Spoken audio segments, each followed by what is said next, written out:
Yo, you already know who it is. Price Rob. Brah Migos Podcast back. Lovely Sunday. Lovely Sunday. Let's get it. Rob, So, we got to talk NFL draft. Well, mm-hmm. we got to talk NFL draft. Just What's happened so far? We got to a little talk bit. some of the fallout from WWE. Well, from Wrestlemania. And we were going to talk a special 420, episode, but the personnel ain't here. He's back on assignment. We don't know, when he's We gonna be we done with his assignment. Yeah. happy 420. Let us be the last to wish you a happy 420. Last to wish you, but you know how it is. It's Brah Migos Podcast. We coming in hot. Podcast. Yes.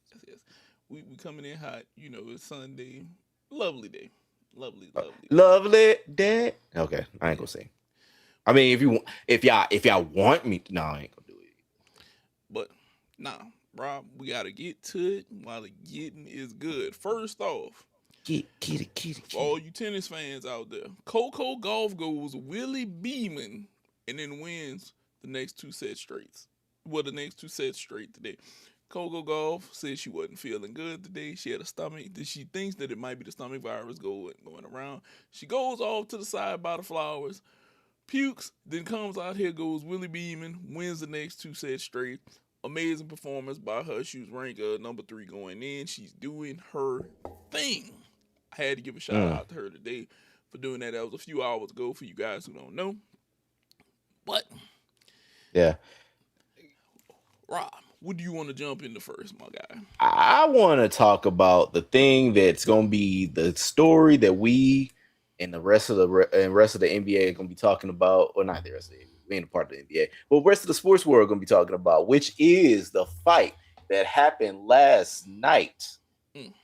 with Jaden McDaniels and Nikola Jokic, dog. Like that for one, watching it live, shit was crazy. Like we talked about it, Yes. in the group chat. Like it's first of all, what did you feel about the fight? Like what was your main takeaways on how it transpired, what basically seemingly might be the outcomes of it, and like how you feel about how Jokic did it and what Jaden McDaniels did. Like what do you feel about it, dog?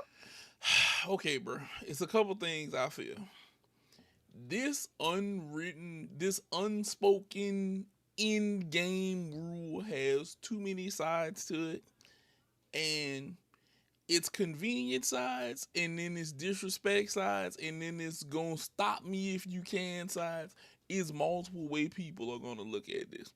Now, me and you talked about you making this inconvenient for me because I gotta walk down here to inbound this at the Right. last second, and the game is over with. That's one thing. But some people feel as though it's disrespectful to dunk the ball. You're already up. You see it's a couple seconds left. Some people see it as disrespectful to do some shit like that. Other people feel, hey, you can't stop me. You should have stopped me. To me, it's like this. What happened was an inconvenient thing. Now, Joker went down there and got in his face. People got tossed at the last second. People left the bench. We're gonna see. We're gonna see if this is gonna happen with possible suspensions coming up to the next game. My one problem with this is this: I don't want to see people get suspended Right. because Minnesota already had 2 injuries. Okay, Big injuries. yeah, 2 big injuries. I feel is because Rudy was one of them who I want to say left the bench. If Rudy gets suspended, there's nobody to guard Jokic. I think Jokic has a field day because Game 5 is in Denver because they have the home advantage, and I feel like if he gets going that game, he just gotta win one in Minnesota, and then he's back in his house. Yep. And Melo might have been there first, but that's the house that Jokic built. That's who got the title there. That's the new 50. Multiple MVPs and a world title. Exactly. So with that being said, I don't want to see people get tossed because this may swing. The injuries already could swing the series. Right. But suspension right now for the people who left the bench, this could kill a game. We saw, and I'll be one of the few people who, and I truly believe this.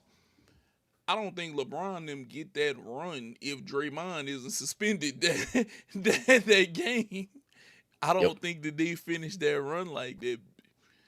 So you can say how you feel, but me and Rob were watching this, and we talked about this on a regular during that finals run. And I was like, Draymond getting suspended, like, kill any momentum like that the Warriors even had. That, the Steph foul and shit with him throwing the mouthpieces, it all went crazy. It went downhill after that.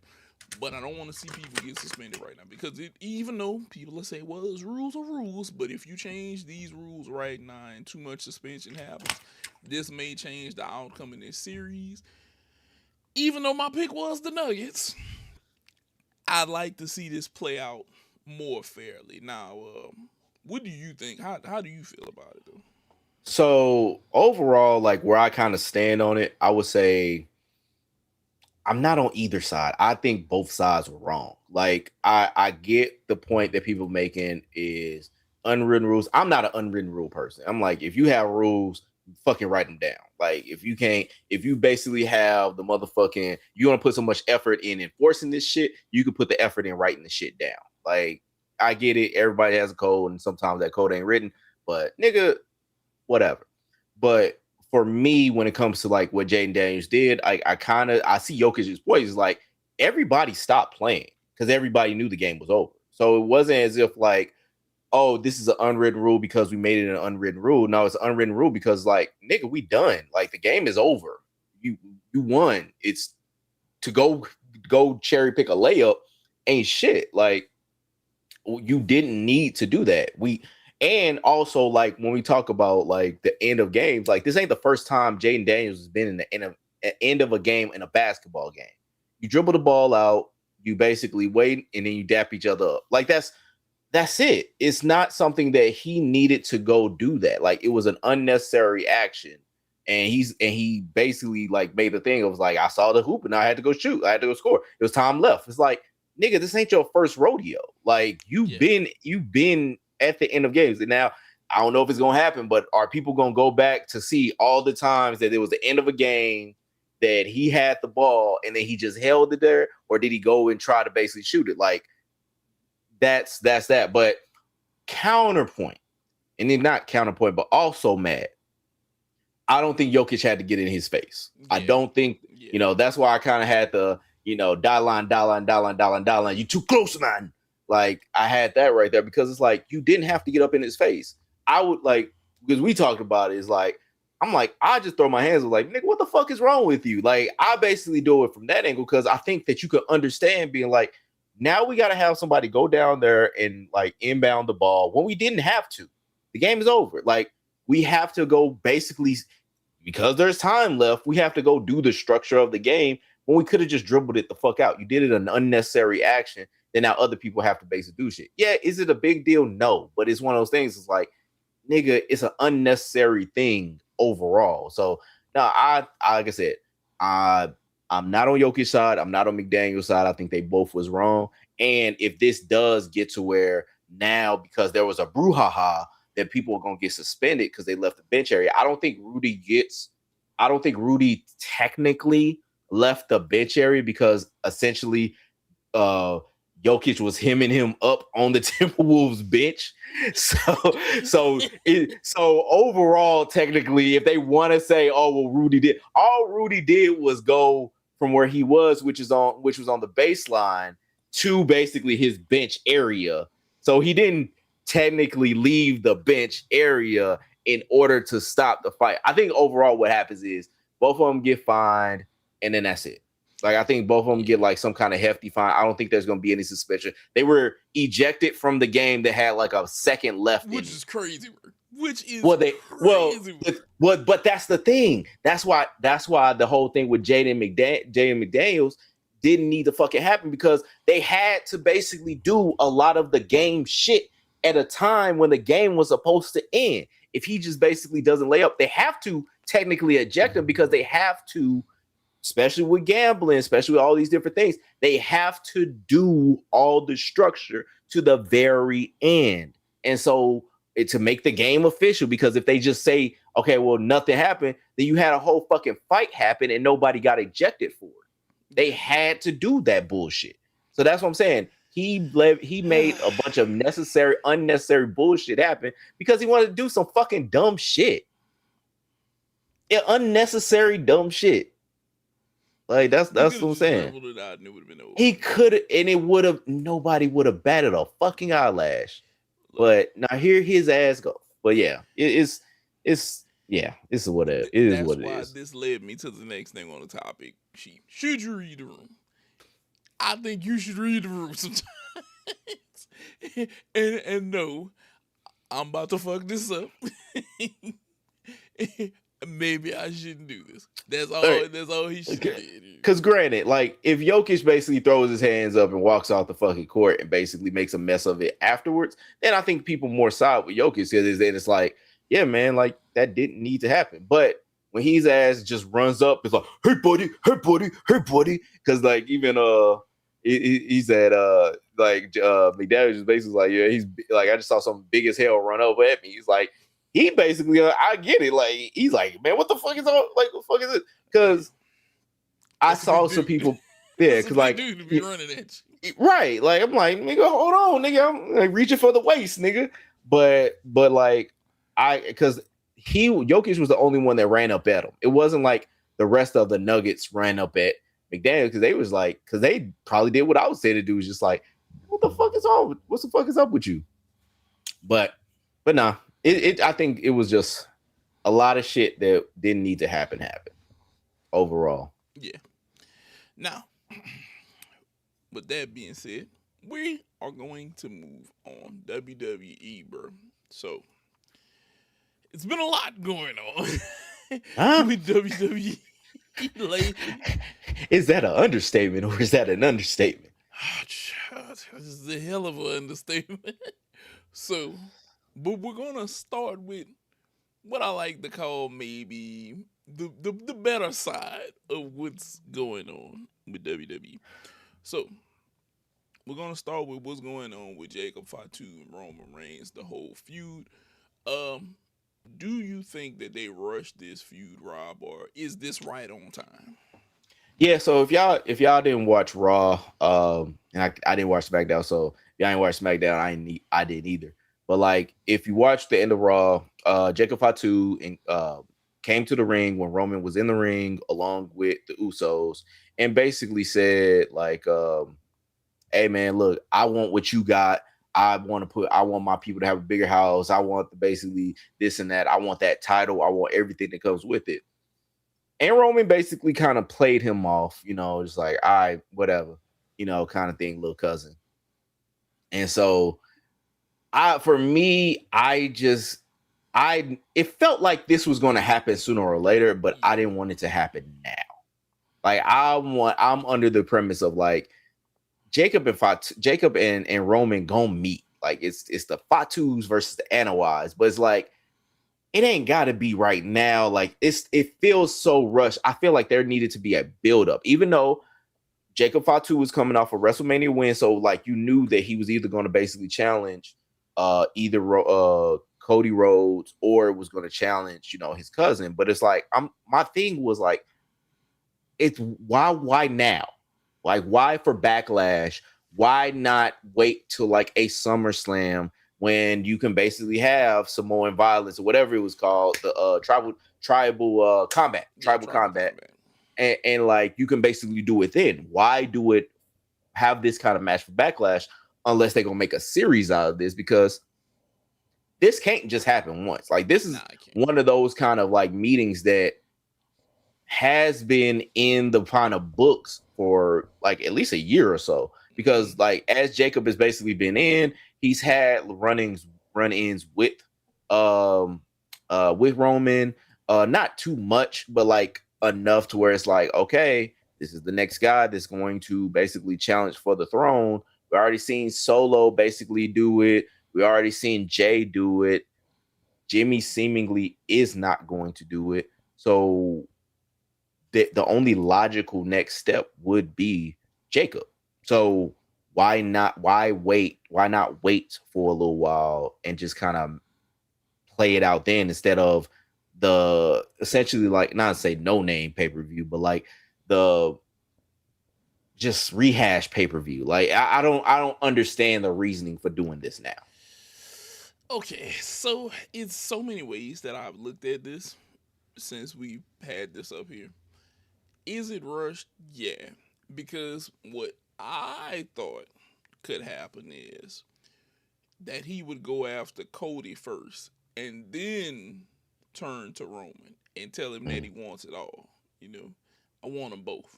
This is me over everybody. I'm gonna have it all. But I think, Rob, that they trying to hit us with the look over here while we do this over here. Because they got rid of some people. They were like, we're going to drop all these people. I want you to be distracted first, before you watch me do all of this. And listen to all our possible future endeavors. But do I think that this has to be a series? It better be a series. This better not be no one-off.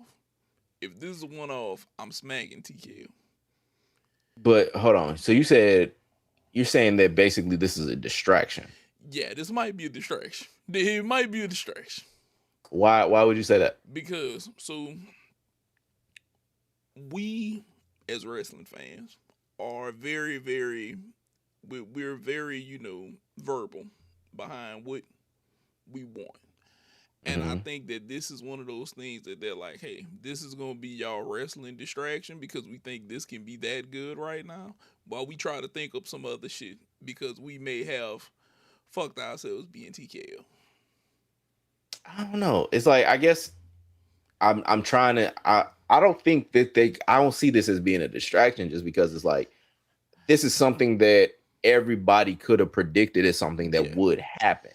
So why not have a build up, like a proper build up, or instead of just saying, hey, it's after WrestleMania. Jacob just got done with Drew. Roman just got done with CM Punk, who basically is seemingly just now about to go at Cody Rhodes. Yeah. Why have this match being something that is just for the, I don't say offhand, or just like a secondary non-Big Four pay-per-view though? Better yet, let's not use the word distraction. Let's say this is another Bitch Be Quiet series. We want you to take this now and be quiet about it because this is going to be the next round. That's what it feels like it kind of is because it's so little build up to this happening. And don't get me wrong, I enjoyed whenever he come out there and he cut his promo. But you ever have, and we might have to coin this one. You ever have that after promo realization that there was no build up to this? We just got here. We got to this promo, and it's like, wait a goddamn minute. like what? Like, huh? Yeah, and cause see, he fooled me. Cause the promo was so good, I was like, yeah, he's hungry, and then I was like, wait a tick, how the hell did we get here? How did I get here? Like, wham, bam, what the fuck just happened? Yeah, and I was like, y'all fooled me. You got fooled me once. Yeah, shame on you. Fooled me twice. You ain't gonna fool me again. Yeah, you ain't gonna fool me again. They keep hitting us with shit like this, where they hit us with a really good promo, but then because if you notice, there were things that happened in, we gonna call them yesteryears of WWE, that were like subtle clues to where something was heading. And then we got there, and then that went on. Whereas there really wasn't a clue that this was gonna happen right now. It just not at this moment. It just happened. It just promo happening right now. And it's like, damn it, You got me because I was enjoying the promo, and I'm like, how did I get here? How did I get here? You got me. You got me, WWE. You got me. Mhm. Because I was like, yeah, he's hungry. And I was like, hold on, they wasn't even he wasn't even beefing like that. Yeah, he wasn't. I mean, and the thing is, like, I think that in the past, like, you would have like the enough is enough kind of promo, but it'd be by himself. Yeah, And then, like, say the next week or week after, then you have him and Roman kind of meet up and basically, something like that. But like, I think this was something they needs a slow roll instead of microwave. Like, I think this was exactly. something that, like, they could have put this in the pot and kind of turned it on low for a little minute, let it simmer a little bit, instead of being like, turn this bitch up now. Like, no, man, like, you got some time, like, you got some space and opportunity for this nigga to like build himself up before saying, let's do this right now. And the example I'm gonna use is back in the day. Let's say a tag team was breaking up. He Mm-hmm. used to leave his partner ringside. Or Some he used to leave a tag and go walk off or not help. And it was a subtle breakdown over time. correct. And now we're just getting bam. Now, Michael, go. And it's like there was no real leading up to this. There was no real clue that this was it. Like you said, we know it was that it was gonna happen eventually, but there was no subtlety to this. There was no Yep. subtlety to saying, okay, Jacob wants this, It was no Yeah. him turning his back on anybody. Hell, it could have been him turning his back on any of the other guys and saying, I'm not gonna do this, I'm not gonna it could have been anything, and then he could have went and challenged him. But we just got to just flip the light switch on, let's go. And I was like, you got me with that promo, but then when I really went to thinking, there was no subtlety. There was Mm. nothing leading me there to tell me, yeah, we going here right now. Man, you're losing the nuances. WWE, you're losing the nuances, the Yeah. little things, just the little things that make it that much better. Yep. But next we have a segment called we're gonna call it possible future endeavors because it was walking season for a lot of people. It was Yeah. walking season for a lot I of was say, people. yeah, I was say they ain't no future endeavor possibles though, boy. Like they ain't some actuals. And Yeah, yeah, so yeah. I It's some I got the actuals. list right here. So Call have them you out. ready? All right. So what we have so far, and this is per smackoutmoment.com. Hmm. Um, so the ones that we have right now: Nikki Cross, Zoe Stark, Alba Fire, Joe Gacy, Bo Dallas, Andre Chase, Dexter Loomis, Eric Rowan, Kyrie Sane, Apollo Cruz, Dante Chen, Alistair Black, Zelina Vega, Santos Escobar, Alex Shelley, Chris Sabin, Tyson DuPont, Tyreek Igwe, Chris Island, Tyree May Steele, Serena Linton, Hmm. Trill London, Malik Blade, Luca Crisofino, and Francois Prinsloo. So that, I mean, I would say probably a quarter of those names I have never heard of, or hadn't heard of until basically they got released. So I meant to go on fight, like another site, but yeah, uh, like the other ones I would say for me, the Wyatt Six basically getting released is not surprising in any At all. way. Granted, I'm gonna preface all this with I am not a fan of anybody losing their job, At all. but We're not. when it comes to this specifically, I can get it because Wyatt Six they had no buzz. Motor City Machine Guns was kind of surprising, but not as much because I think that they were just kind of there for a season, but not for a long term. Hmm. Um, and it seemed like once Champa left, they didn't really have much going with them either.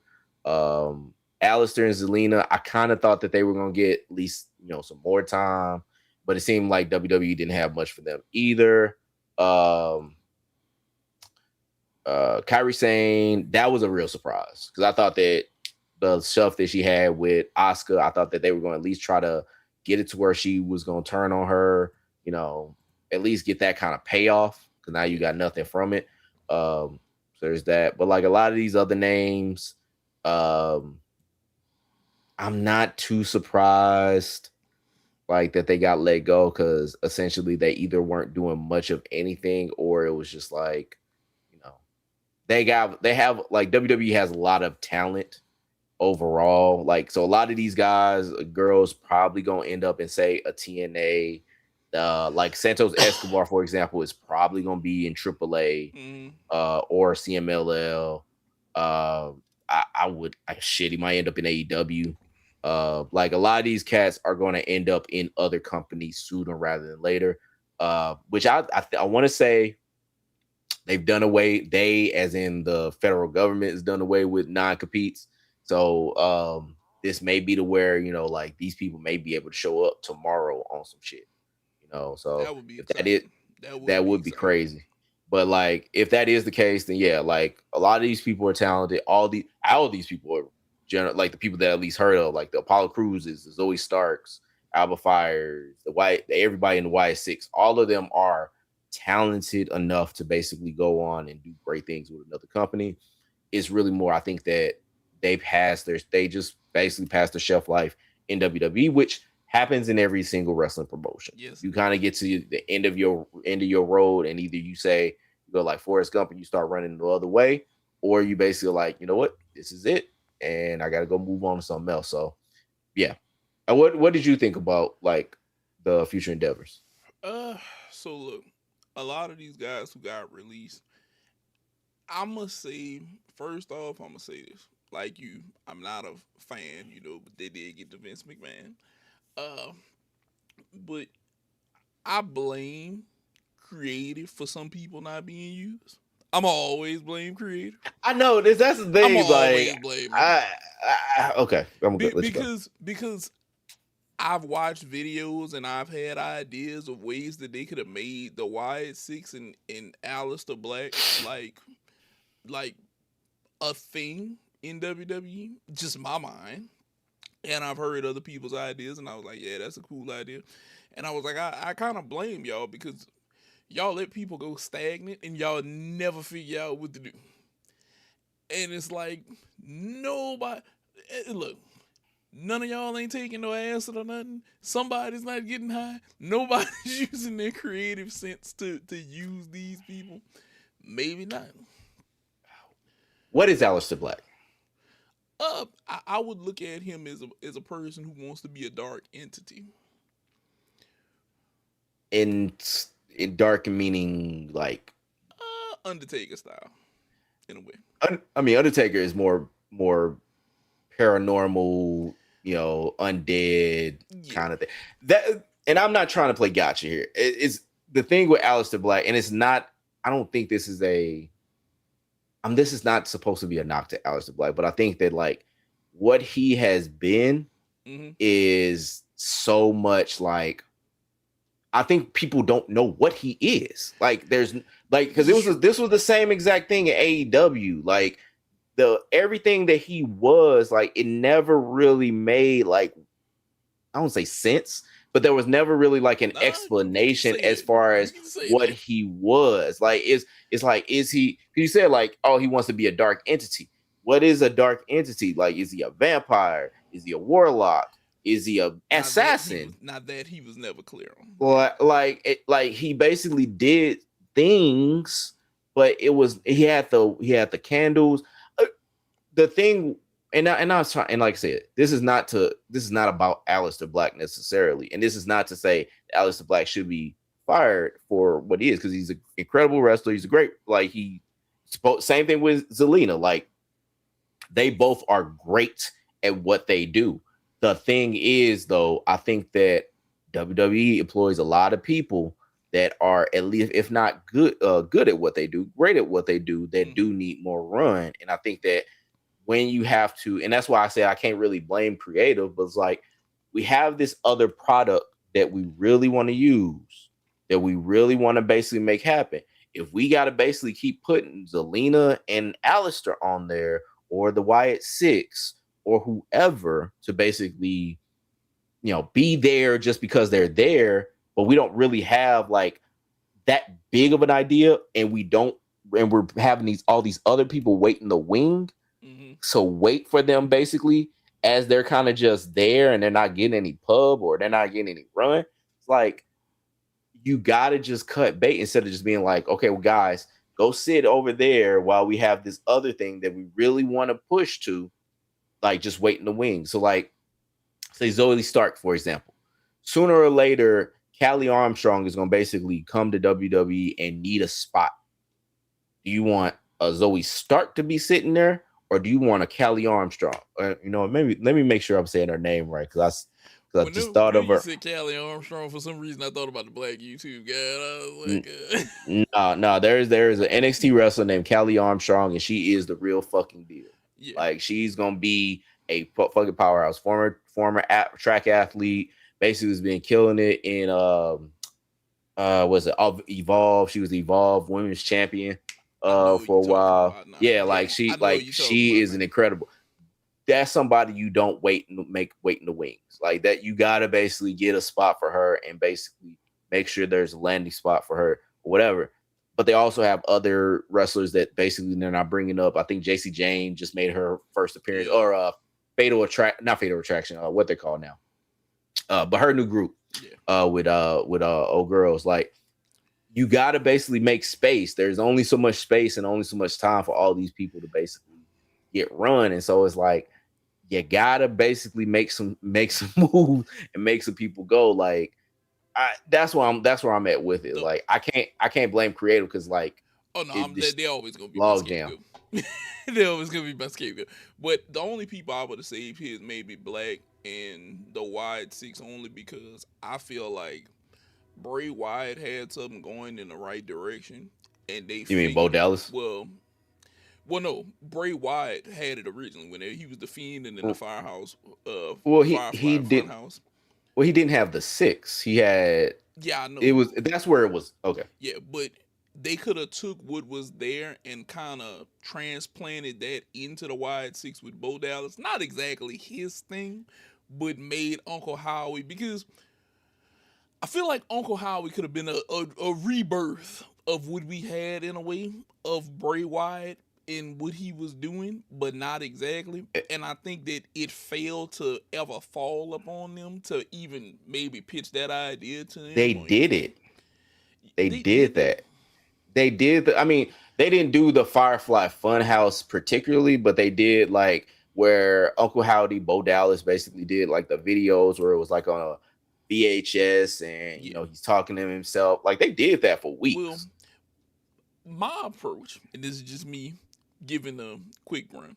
You remember how Bray was doing we gonna call it Blues Clues-ish? Yeah, the Firefly Funhouse. Okay. You remember Blues Clues wind up switching people, right? Yeah. I would have kind of did that with Bo in a way.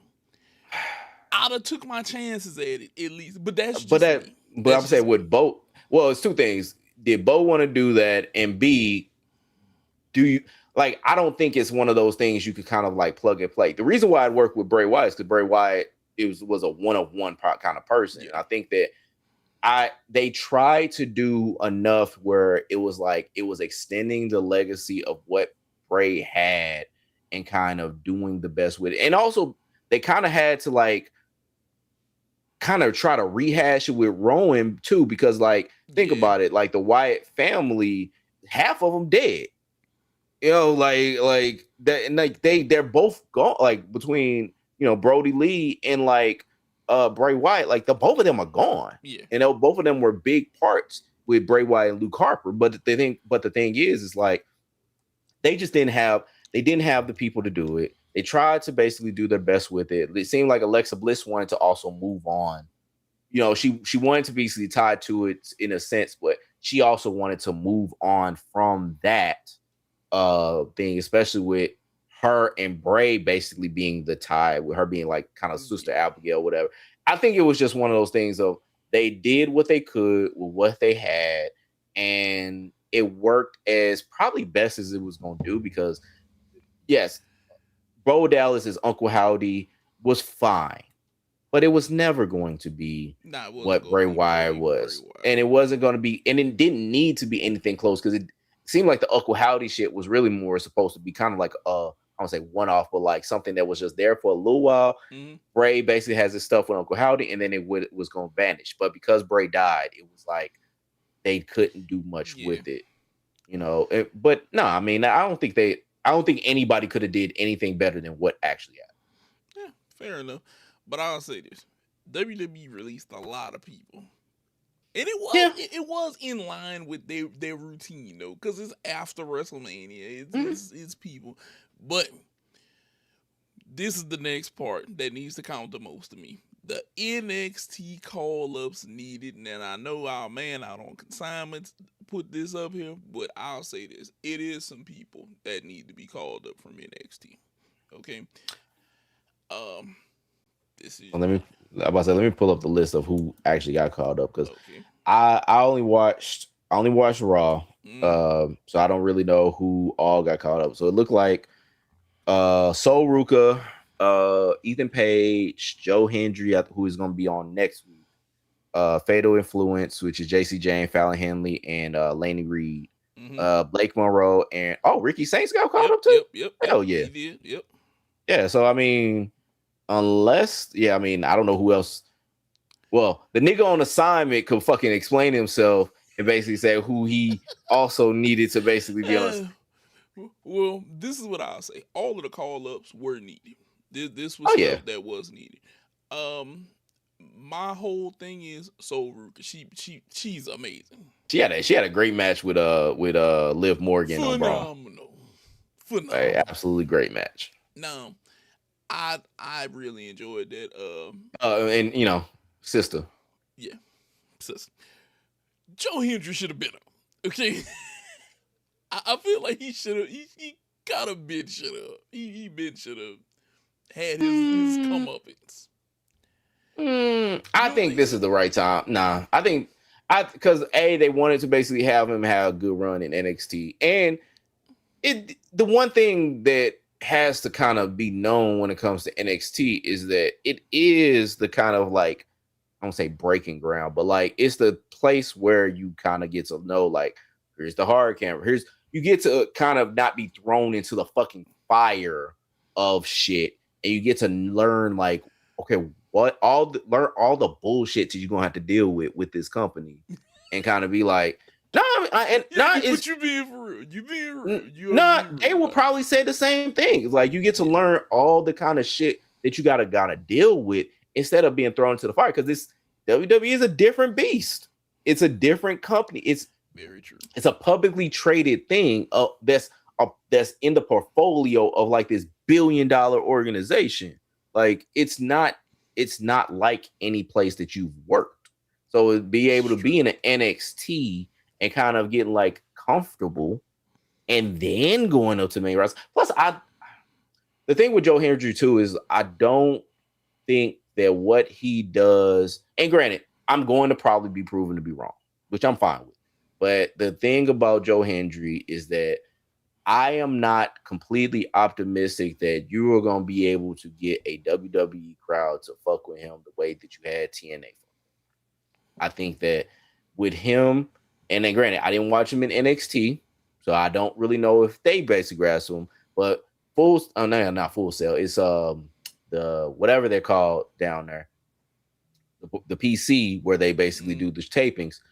That's not always a conducive place when you're traveling on the road and everything like that. So like, I don't know how he's gonna be. It probably will be good, but how long is it gonna be good? How much is he gonna mesh with the people that's already there? Because that's really, to be completely honest, that's really the problem that NXT people have when it comes to basically assimilating in. Like Trick Williams, for example, he's basically flying, you know, he's in there with flying colors. Javon Evans in there with flying colors. Like those guys basically grasp on to everything and just was able to do well because they are great.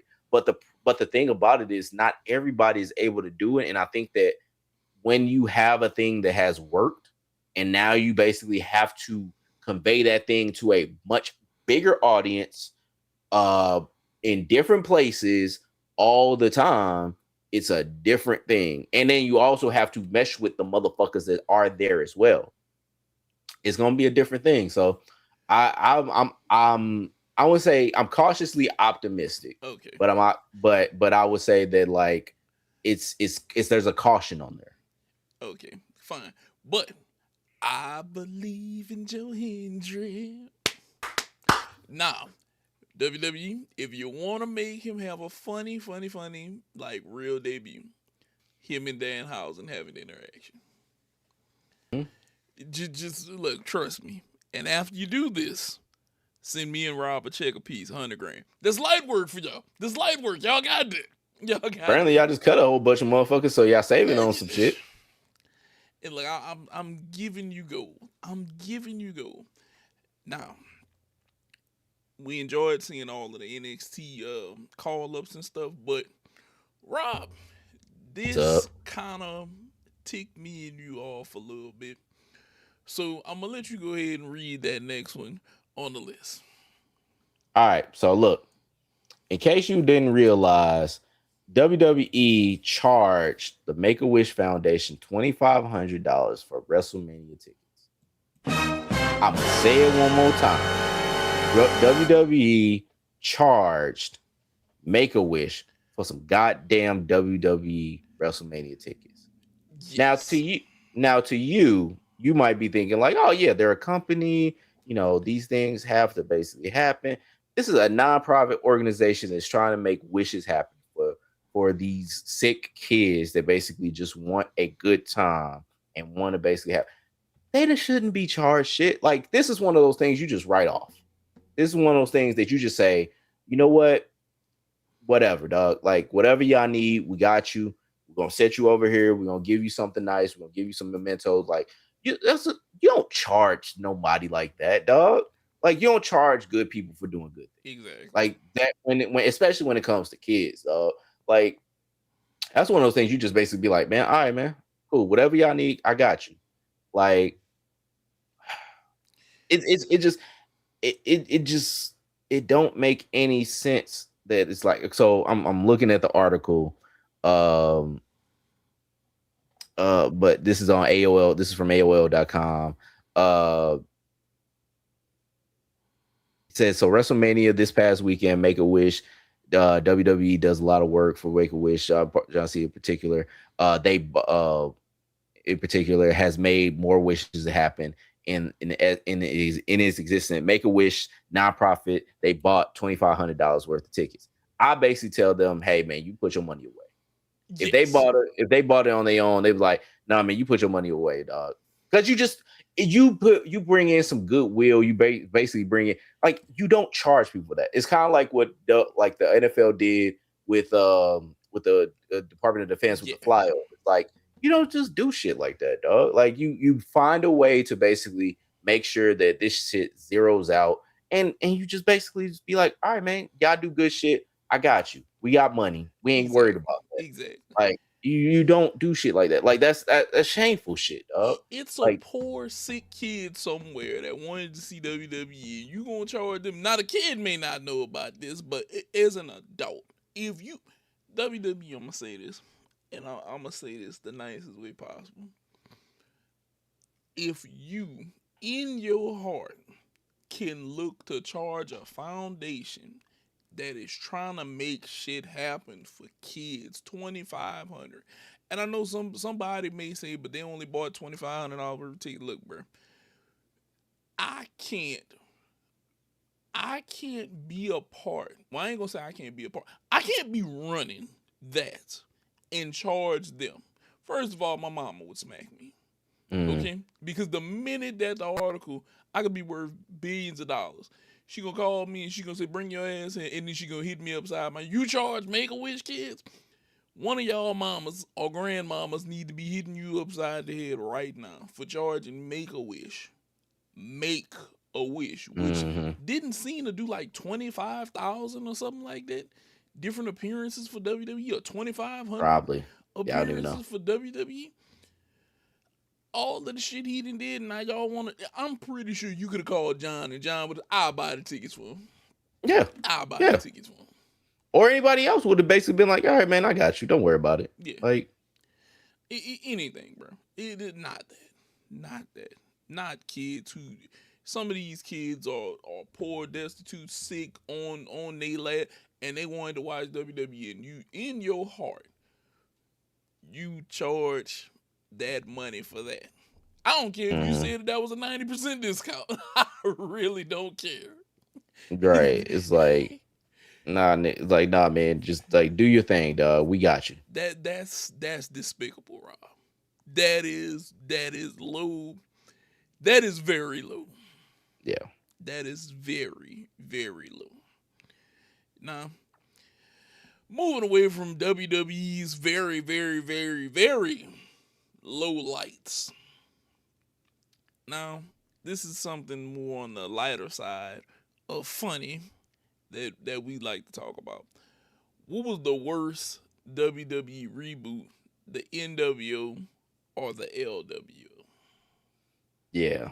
Like, because I was thinking about this like a little while ago. Like, the NWO and the LWO both got rebooted in WWE, and both of them basically, went out like a fart, or like a turd. Like they both, granted, the LWO had a good little time because they had Dragon Lee, you had Rey Mysterio, you had Selena Vega, you had Raul Mendoza. I don't know if that's still his name, and then you had Zima Ion, Joaquin Phoenix. No, Joaquin. What is his name? It's not Joaquin Phoenix. No, it's not Joaquin Phoenix. It's something else. Joaquin Wild? It might be.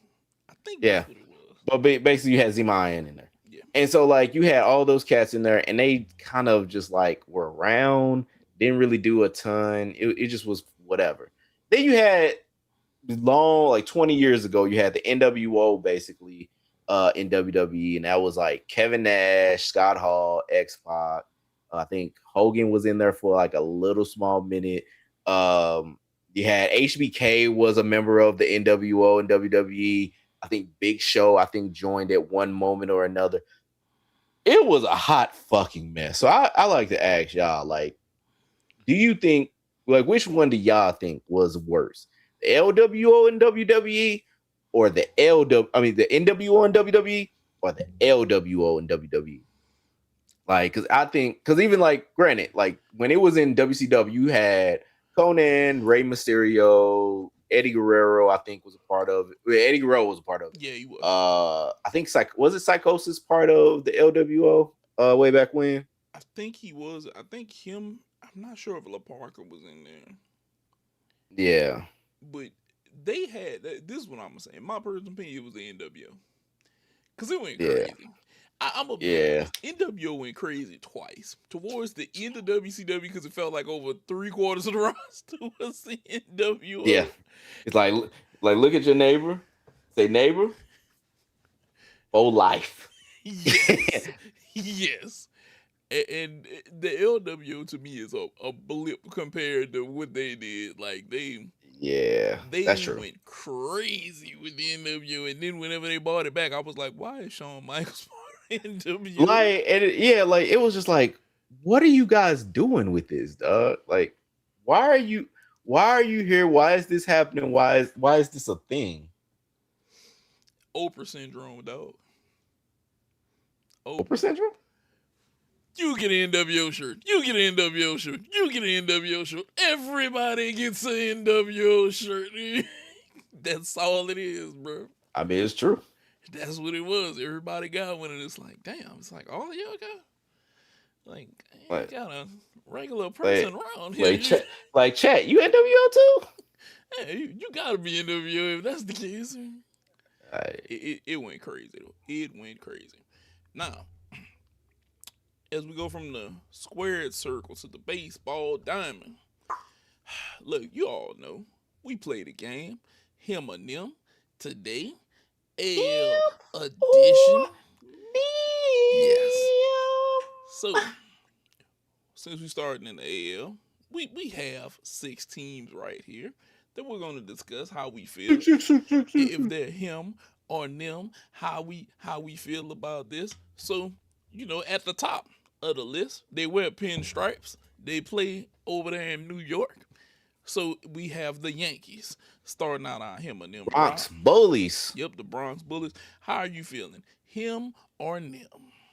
Dog, this is a good ass team, man. Like him, I'm thinking they're him right now. Like I got nothing bad to say about the Max Fried been killing it. Of course, Aaron Judge has been doing his thing, dog. Like they are him. Like I can't really, they're top of the division, they're 18-9. Like they got a 50 plus 50 run differential. Like this team is actually like really good. It's like I can always say they're always good until, but right now they're him. Like we're about a month into the season. I would say right now they are absolutely him. I gotta agree with you. And in the words of my boy Thrag, I am him. He is him, and that's what the Yankees are. They are him. And Yankees are going kind of crazy though. Yankees are going kind of crazy, and we ain't even hit peak Aaron Judge yet. Nah, like peak Aaron Judge yet. We still in like the start. We still in like the jump of everything, but he's like, man. This is gonna get Yankees. Y'all are doing the thing right now. Y'all are doing the thing. Y'all are damn sure doing the thing. Now, next on the list are my Red Sox. So let's before we dive into that, we're gonna pause on him and them. Of course, if y'all haven't heard, if you're a baseball fan, I don't know how you haven't, but Alex Cora and them were basically like fired from the Red Sox just yesterday. And them is an understatement, Rob. Look, Red Sox, I love y'all, but I gotta say this. What was the purpose of this? What drew this out? What made this go on? Y'all fired people on the tarmac. Tarmac. Yeah.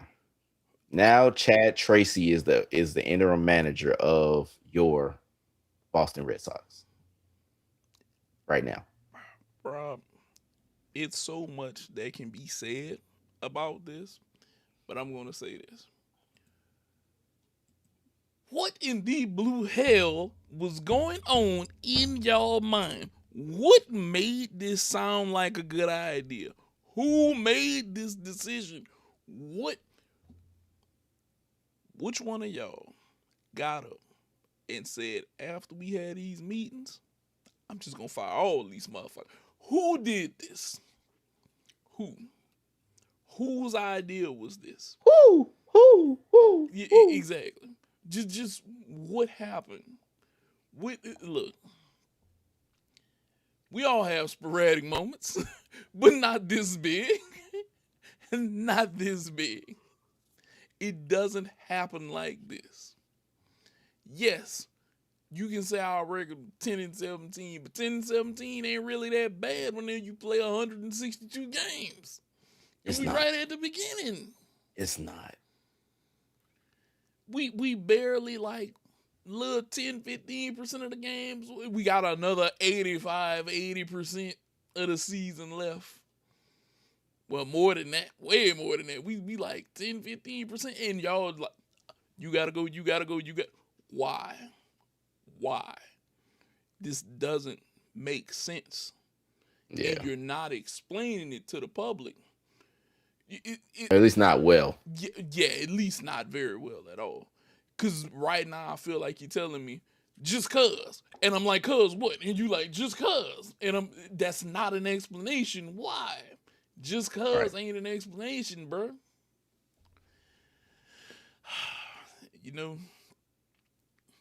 This either can go two ways, Rob. It's only two ways this can go. It can either be very good or it can be very bad.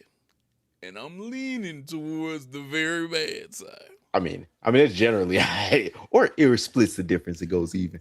But it's got, like, I'm with you because it's gotta, when you make a move, like a wholesale change, not like an incremental like change of, first of all, well, yeah, we gonna still pause on him there, but like when you make this kind of wholesale change in the start of the season. Like, it only marks that basically your front office generally doesn't know what the fuck he's doing. Like, you don't make like the incremental change of, well, let's reassign the hitting coach, let's reassign the bench coach, let's reassign or fire, or the pitching coordinator or the pitching coach or anything like that. Like, those little changes where it said, all right, there is something going wrong here, but let's do a little bit here and there to find out, like, okay, what can we do here? What can we like change here? Just to kind of like seem like we have like a good run organization. No, you said, no, we throwing out the baby with the bathwater, everything. Fuck it. I don't care. Throw out the fucking bathwater. Throw out the fucking bathtub too. Yes. Whatever.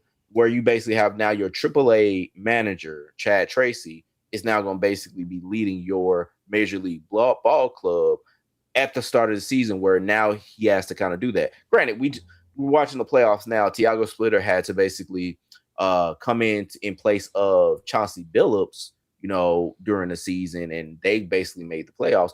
But the difference is that Chauncey Billups got basically caught in, with the fucking mafia and the FBI, versus you just saying we need to have these motherfuckers go.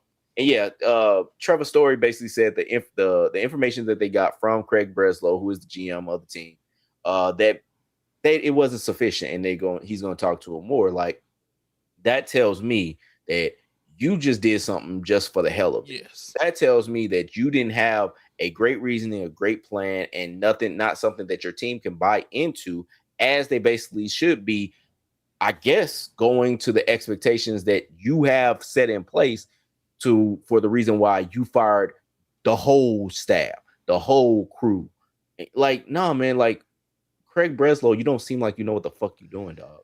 And a move like this, especially, granted, we were both on the side of you or the Red Sox organization when it came to this, but like, between this and the Rafael Devers whole ordeal, it sounds like you don't have a good grasp on, hey, I am managing people, not just managing a ball club. Yeah. Like, I am having to manage personalities and actually talk to people. That's what people really get fucked up. That's where you get the Daryl Morey's of the world, where they don't know what the fuck's going on and they end up getting fired because shit ain't working right. When you can't manage people along with managing the team, yeah, man, that's a highway to hell, or highway to the unemployment line. Oh, no, you're right. Highway to hell. Hell's employment line. Because that's the only places they're going. Because I don't feel like you can show me. Look, like you said with Chauncey Billups, it was some mafia shit going on. Okay, we gotta get him about it. It's a bad look. This is very bad look. Yeah. But it feels like I rolled out of bed and I picked up a handful of darts and flung them at the wall full of pitches and said, everybody I hit is going today. Mm-hmm. That's what this feels like. That's literally what this feels like. And I don't have no good explanation. I can't tell you. Look, even with the Devers thing, you could see Devers was causing static and friction. It was something there. It was a little smoke to that fire. There was no smoke to this fire. Somebody pulled the alarm and nothing was going on. Or at least nothing that we could see was going on. And we're like, okay, they're having a bad start. Several teams have had bad starts this season. Yep. And it's like, fire alarm, go. Like everybody get out. Yeah, everybody get out. Just let's do this now. And it's like, we panicking way too early. If this is your reasoning, we weren't supposed to make the playoffs last year, and we made the playoffs. Mm-hmm. So what is the reason for this? Yep. If this was down the line and we were 50-10, I could understand. Well, we were 10-50, I could understand. If we were 10-50 and we were 60 games in, you looking at over a third of the season is gone. I mean, yeah, like that's a big one. Yeah, that would be something different. If we were 10-50, I'd be like, okay, I can understand why you did. Yeah, like we are putrid. Everybody gotta go. Like, yeah, but we 10-17. We 7 games off of 500. Okay, not 40 games off of 500. And you pull the alarm. Yeah, and y'all ain't the only bad team. Y'all ain't the team that basically made the playoffs last year that's had a bad start. Exactly. Exactly. It is. But getting back to him or them, with Mhm. them, dog. Yeah, right now I think y'all are them, but y'all have the roster to be a him. Yeah. Like I said, this is a rough start. Like y'all ain't the only motherfuckers that has had a rough start. Like a couple of the teams that we about to talk about has also had rough starts. Like and they had a high expectation or fairly high expectations. Shit happens, dog. It I don't think it happens. was something that it needed to be to where shit. Everybody got to go. Everybody got to basically It find a wasn't new that. spot Yeah. or whatever. It wasn't that bad. That was not a worthy. Look, you can't have a push the goddamn button moment and, and really push the button and it wasn't a worthy moment, okay? Yeah. Because that's it. Push the goddamn button. It's like, yeah, I hit the button. And then it's like, oh shit, you really did hit the button. Oh no, this did happen. Oh shit, Like, no, this no, shit is no. We were this shit straight. is real. Yeah, we This were shit is lying. real. We were lying. Now, let's move on. The Guardians, Rob. How you feel about them? Ooh, it's like they are. They have some talent. This is Like true. Angel Martinez has been nice. Of course, Jose Ramirez is always nice. Like it's just like dog for a collective. They're them to me because they're okay. So hard hit percentage is one of the like more advanced stats in the league. So like they're next to last in hard hit rate. Mm-hmm. Like pitching wise, like they're still like they're one of the top teams in actually or now I'm looking at this wrong. No, they are one of the top teams when it comes to like holding down hard hit rate. So like they don't have a lot of people that basically tee off on them, Yeah. and then like strikeouts, they're tops in all of the American League at least. Or not all of baseball. Like they have some pitching, they have some talent, but it's just like that hitting, dog. Like hitting's gonna have to take some work. Yeah. They're NIM, right? I think they're overall NIM. Um, but I think that they can be him when it comes to like how the season's gonna play out. They're gonna basically need just a lot of work and a lot of execution. Well, granted, they've been like I said, going well without Emmanuel Clase. Because he's probably never gonna play for them Never. again. But essentially they have been making it work out. I just don't see him as him when it comes to the rest of the season. So I'm kind of with you. I believe that they're gonna beat them. It's just one of them kind of hell knows right now. It is what it Hell is. no, hell to the no, no, no. Yeah, look, they're suffering from part of what. Well, it's not as bad as Detroit because Detroit is night and day home and away, which is crazy. Mm, Their records home and away is freaking crazy. I was like, how do y'all do that? yeah. But yeah, they're up there right now. They may sneak in the playoffs. They may Hmm. sneak in the playoffs, but I don't think that they got enough. They need more. It's more. You need more. You're going to need more this year. Now, Royals. This is I still believe in them. I still believe they're him. Granted, like they're one of the tops in barrel percentage, one of the tops in hard hit percentage, especially on the batting wise. Like they've having a rough start, Yeah. similar to the Red Sox. Yep. They're 10-17 right now. You talked about home and away splits. Yeah, they've been bad with that too. Um, but I think that this still is a very talented team. Like they still got Pasquatch, still got Bobby Witt. It's just like they're having a rough start as of right now. But I'd overall think that this team is the team to beat within the AL Central. Granted, the Twins have basically done much better than I would have thought, and everything like that. And then there's still the Tigers; they're right there as well, and they've actually been playing, some really nice baseball. But it's just, granted at home, but Yes. but nah, man, I still believe in the Royals. I still think that they're going to make everything work out. I think it's just a rough start so far. In the words of my I boy Thrag, I am him. and I believe with you, Rob, they are still him. I believe that they will shake back, that they will be in the playoffs. We will be talking about Bobby with having a really good season. All of this shall come through. It's a rough patch. Teams go through this. and I will say, as far as Baseball Savant has been tracking the ABS challenges for this season so far, and basically it's been tracking like who has been successful in turning basically overturning plays, overturning balls and strike calls, who has been not as good. The Kansas City Royals, number 2, as far as batting teams overturning calls. So like they have been, seeing the ball well at the plate. It's just that it seems like the execution, everything else just hasn't really turned out for them. But I think it's gonna get right sooner or later. Okay. And I'm with you.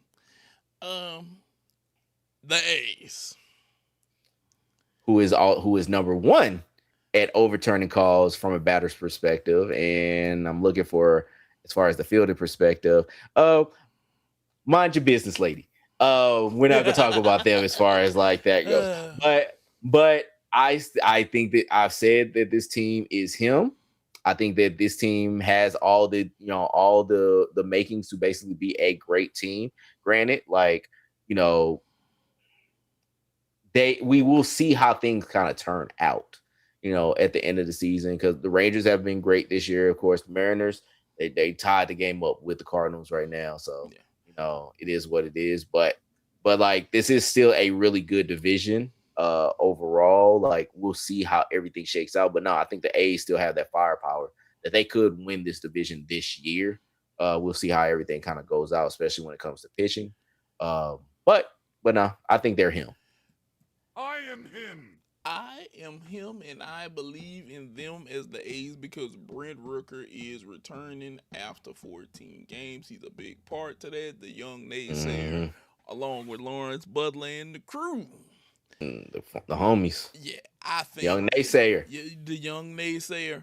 I think that they have a chance to make. I think that this might be the year that we really start to see them turn around. I think that this is the year that we really start to see them turn around, Rob, and I think that we might be on that uptrend. I think we might be on that uptrend now. That young talent is starting to find itself. They starting to flatten out some things. They raising the valleys. It's getting right. It's getting right. It's getting right. I think the A's are definitely in him. I gotta agree with you on that. Look, a couple years ago, me and this man sat up here and we told y'all, to watch out for them. Yep. That it was on its way, and it's showing right. I'm just saying. We here, baby. I'm just saying. We here. We getting here. We told y'all, watch them. A lot of talent. It's a lot of talent. Look, you guys have no clue how much talent is there on that A's team that can go crazy. And they are going to surprise us. They are going to surprise us. And I'm with it. I'm with it all. Yep. Now, as we're going to go right next door to where I am, Houston, the Astros. H-Town, baby. H-Town. What are you feeling, Rob? How are you feeling about that? They are him to me. Like, I still like. I'm surprised at how bad they've been with how they've been statistically. Like, they're one of the they're one of the better hitting teams in all of baseball right now. Like, they've been doing the damn thing. Like, it's just like they just haven't been able to get like the wins. Like, they're in the top 10 in home runs. Like, they're in the top. I was just looking at them. Like, they're one of the top. They're actually number 3 in on base percentage. They're one of the top hitting teams in all of baseball. It's just that they just have not been able to just make shit rock. Like they're one of those teams that have started out slow. They're 10-18. So like I said, Red Sox, like, y'all amongst friends with basically bad starts. Like, it's not to where you're going to basically start out great. Like, it's really good teams that are not starting out well. and Houston is just another one of them. I think they're him. Like I still believe in them as him. Just like with a lot of the teams that's in the rest of the AL West, like it's a lot of like him-ish teams at the very least. But no, they're a him team. So I'm gonna agree with you, but I'm going to point out a couple things. What's up? This is just an unexpected candidate. Well, unexpected candidate in my opinion for MVP. Okay, I know it's very early, very, very, very early to even call something like this, but I want to bring into the spotlight for Houston. Yordan Alvarez is cooking. 353 batting average, 464 on base percentage, 11 home runs, 26 RBIs, 36 hits, played in 27 games. He is looking good. He is looking very good coming out the game. This could possibly be one of the guys, if he kind of keeps this up, we could be talking about Yordan for MVP. Yeah. Because his pace is unbelievable right now. It's looking too good. We talking at this pace, Triple Crown winner. That's how it's looking. That's a lot. I know it's a lot. I know it's a lot. But he surprised me because he got pop in the bat. He got plenty of pop in the bat. But his average is high. He's getting runs in. He's on base a lot. And it's like, damn. He does it all. Yeah, it's like Astros. Y'all got to get y'all pitching and shit together. Now, granted, the Astros, it's a couple, and I'm not going to call them excusable losses, but they lost to the Cardinals. I want to say they lost 2 to the A's. They have been taking some losses to good teams. Okay, they lost. Yeah. Look, they lost to the Yankees twice, and they playing them again right now. But pitching has been horrible. Boy, they have a 6 ERA or 5.91 ERA right now. That's what I'm saying. Hey. You gotta realize it's two sides in baseball. Yeah. Are my pitchers good, and can my hitters get this done? And it's not like they're having piss poor run production. Pitchers can't keep the ball inside the park, baby. Yeah. You gotta keep the ball. You gotta keep people off the base and the ball in the park. Yeah. It works both ways, bro. They can look. Perfect example, bro.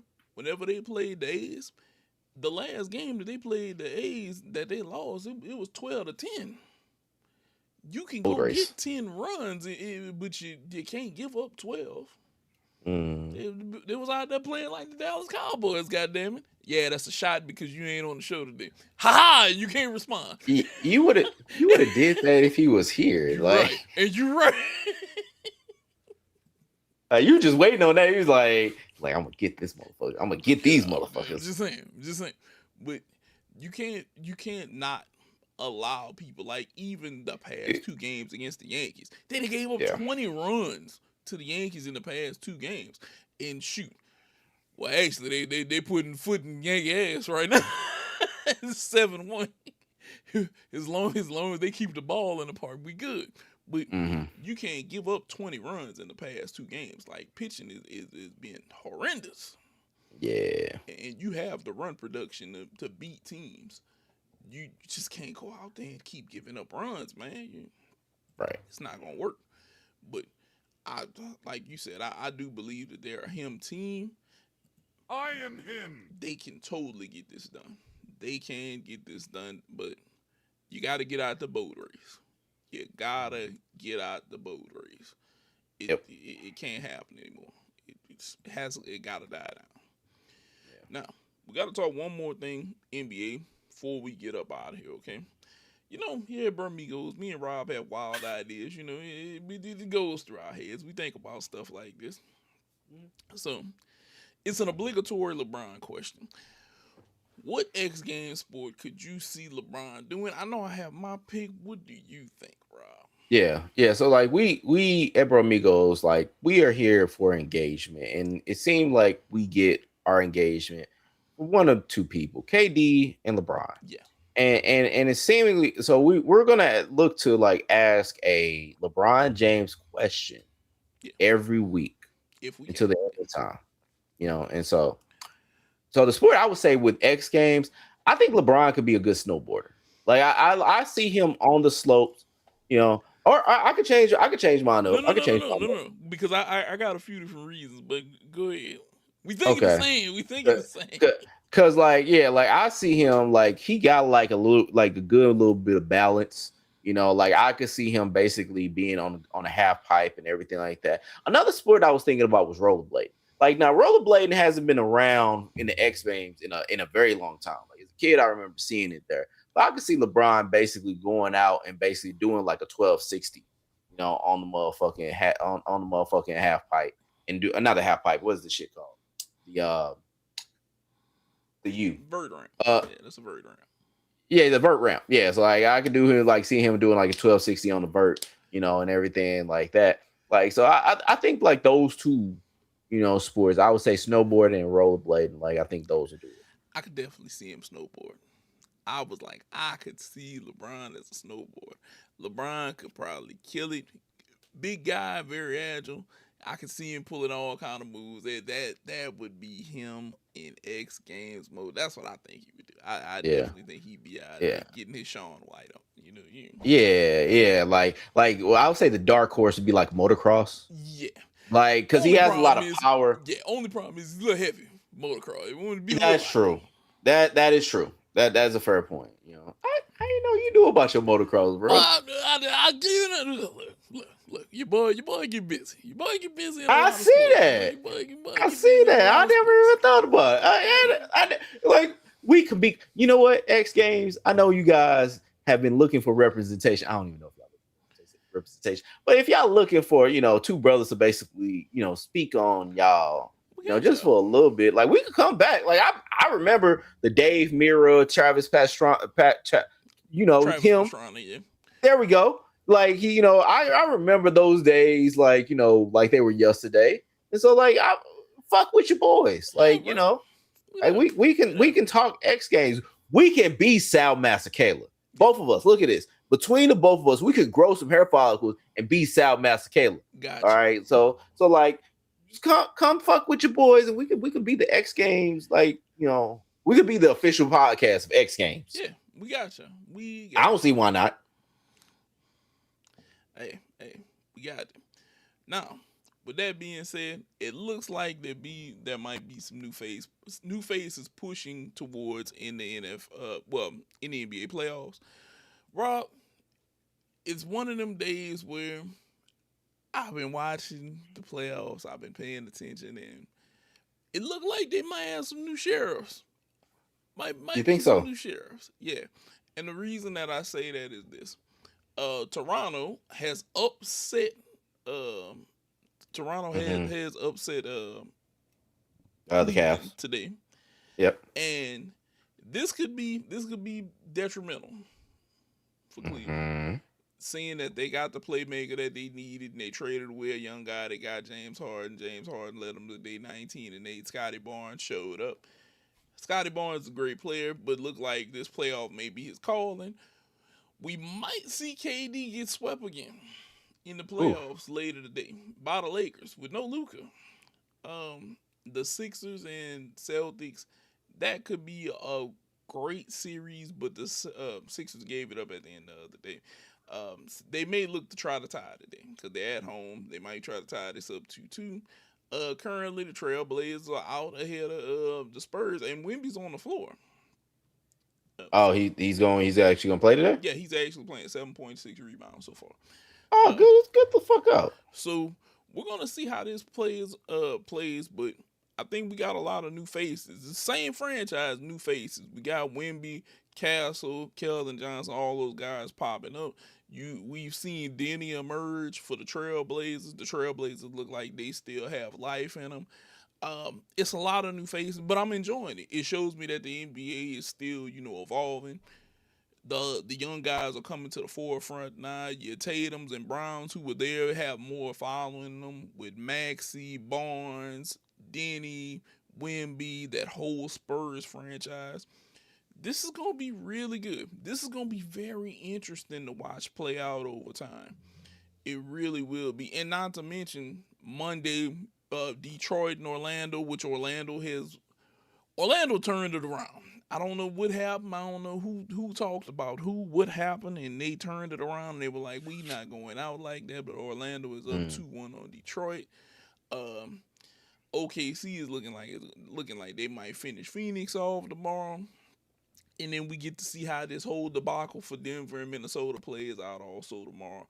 Whether if Minnesota can either close the book or if Denver still got some fight left in them. This NBA playoffs is looking good. A lot of great action.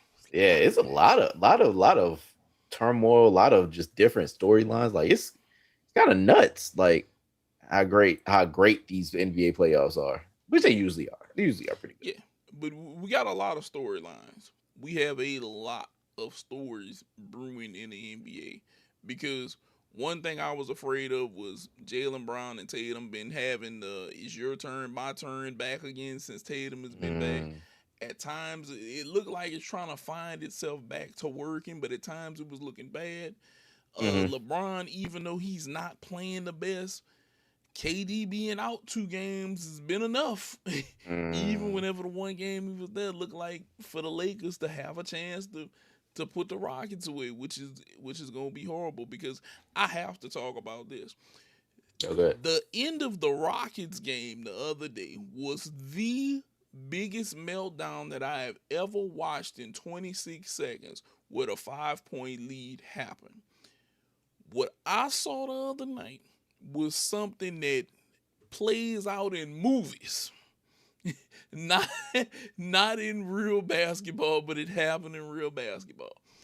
Up 5, 26 seconds left. All you had to do was get the ball across half court and hold it. You could take a 24-second violation. They would have still been down 5. It wouldn't have mattered if they would have hit a 3 because they would have had to play the foul game. And you just hit free throws and end the game. But turnovers, LeBron James threes, then we go to overtime, and then you still lose. I can kind of see why KD be tweeting all kind of BS behind his back because I couldn't believe it myself. If I wouldn't have been watching live, which at the end I was like, this can't be happening. This is something that only happens in the movies. This happens in the movies. And then it happened. And I can see how KD be talking shit, bro. KD like talking shit about his teammates. He has plenty of room right there. Whenever he says, "You see this shit that they be doing," and you know what? Because I remember seeing this on Blue Sky. Shout out to the multiple mom, and she was quoting Dragonfly Jones. Shout out to Dragonfly Jones, who's still on Twitter. And basically talking about like how people are gonna talk about like, man, KD. You see why KD be talking about these niggas behind their back, but it's like, they don't think about like what LeBron is actually carrying against the fucking Rockets. Like he doesn't have his top 2 people. He basically just got a bunch of cats that nobody either wanted or ain't really worried about. Like, and he's basically carrying them to a 3-0 lead when motherfuckers would have thought that with how talented this Rockets team is, that this should be like the reverse. The Rockets should be up 3-0 with LeBron kind of like, I don't know. LeBron got his fucking son out there. The son that basically people don't think is an NBA pro, basically getting minutes and run. Like, I think that this is one of those things where it's like we really don't put into actual consideration how great LeBron James is. And I don't think it's like, and I don't want to construe this because I know that the way that the fucking clip thing that we have is going to work out, the way this is going to be, but it's kind of like LeBron James is going to be like a Muhammad Ali of sports in that in this time, it's LeBron ain't shit. He always flopped this and that. But like 20 years from now, there's gonna be some kids that's gonna dig up LeBron James highlights, LeBron James stats, and look at the fact that this motherfucker in year 23 got his fucking son on the fucking team and basically is carrying a team of dudes that basically, I don't say are not worth a damn, but not as much worth a damn as Luka and Austin Reeves. There we go. And basically carrying them to a motherfucking 3-0 lead against a team that has Alfred Sengun and fucking Kevin Durant and Amen Thompson and like niggas that are what you would think as really good players. Like he's carrying this team in year 23. And the thing, what makes it even more disappointing though in the Rockets, this ain't this is old LeBron and he's not as efficient. He had one efficient game in game 1. Rockets, you should be disappointed in yourself. You letting 40% LeBron the past 2 games come out there, and then he had a game where he had 8 turnovers in the last game. And then their team had like 20 as a team. He had almost. But y'all letting them come out here and win, and y'all, whether you believe in yourself or not, Houston, if KD was out and y'all know that this was a practice injury, y'all was supposed to come out here and say, hey, we gonna lock up on defense and we gonna score and we gonna make this game we gonna make this a hard game for the next 48 minutes because they can only beat us with LeBron. And it's not like LeBron is out here killing you for 40. He had 29 the other night. It wasn't the most efficient 29. He was close to 50%, but you're letting him beat you with Luke Kennard. And granted, Rui and Marcus Smart had games the other night. They did. But they've only had that real, that. Think like, would you rather have Luke Kennard or Alfred Sengun? Like, would you rather have like Luke Kennard or Amen Thompson? You can basically put that up with Rui Hachimura and ask those same questions like, who would you rather have? And this is what this person is doing against this other team. It's crazy. And right now, it's like, y'all are making yourselves look so bad right now. And I don't know who to blame. I don't know if I need to blame players or do I need to blame Udoka or who do look right now.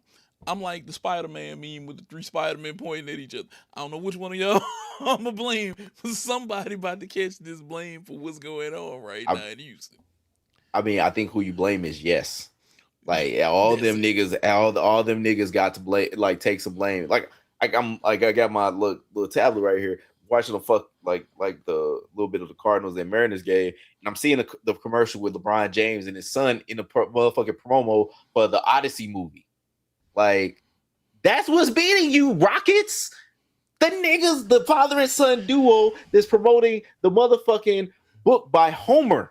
But you see why I say you can't make this shit up this season. You see why I keep saying this? Because it's no excuse for what's going on. You can't make this shit up like we made that fucking obligatory LeBron James question about what X Games thing he can do. Like, we ended up talking about him anyway because he's that fucking great. If people at home, if you did not watch the ending of that game the other night, I implore you to go watch the last 25, 30 seconds of the game. And you tell me if I couldn't have put y'all out there and you could have just got the ball over half court with passes. You ain't got to dribble. 5 of y'all out there. Just get it across half court and hold the ball. Because if you hold it and kill time, they got to foul you. They wouldn't have but like 2 seconds left to shoot a 3. They were going to have to foul somebody if they wanted to change because they were up 5. And it just it is, dog, in the words of KG, shit went bad quick. It went bad quick. I don't know what happened. We was right there. All of a sudden, Mike got like 30. We got Gatorade everywhere. We tired. We done been on defense the last 6 minutes. I can't even explain what happened. And I can't explain it because I was like, it's no way I'm sitting right here, and I remember saying, "It's no way that they can lose." And that was the exact words came about my mouth. I said, "It's no way that they can lose this game in 25 seconds, and you can hold the ball for 24 of them." Mm-hmm. And they figured out how to snatch defeat from the jaws of victory right there in live time. And I don't know how Udoka didn't freak out. Because I was freaking out. I was freaking out. I was like, it's no way y'all not. Look, just get the ball over half court and hold it. Just hold the ball. That's it. Yeah. That's it. Not rocket science, but it happens, bro. It happens. Yeah. It happens. Now, with that being said, we're gonna go ahead and wrap up our show. As always, Brah Migos Podcast. You can catch us on Blue Sky. You can catch us up in the sky. We're on Instagram. We're on Facebook. We're everywhere. We're here on YouTube. Like, comment, subscribe, share, tell your people about us. Rob, what do you want to say before we get up out of here? Good night, LeBron. Good night, Canada. Let's see what else. Hope y'all had a good weekend and shit. Still watch these playoffs. There was something else I was gonna say. Like, when you basically like, because like, when you like, man, I wanted to say this one thing, like, because it would be like, man, like I needed to say this one thing, and I'm really not even fucking with y'all. Like, I'm trying to remember what I was gonna say. But yeah, like Nate said, hit us up. We are here. We are there. We are everywhere. Be easy. Oh yeah, don't let them steal y'all money tonight with these odds. Cause I just seen on ESPN where they got the Rockets favored to win. Don't go give them y'all money because they just showed me your coins. Hey, they just showed me the other game why not to trust them. So you might want to put your money back in your pocket. Go to a different game. Go do something else. Go buy yourself a drink with that. Don't give it to them. Cause they and also, don't run up in people's face, dog. Like, cause you never know what motherfuckers got. All right, like Jaden Daniels basically, he played it off and everything because he was like, man, this is a big motherfucker, and I don't think Jokic wanted to put hands on him, but like as a closing thought, just watch how you run up on people. You know, don't be running up on people like that. Because as some great St. Louisans once said, run up, get done up. If we beefing, I got you. If we beefing, I got you. Shout out to the bangers.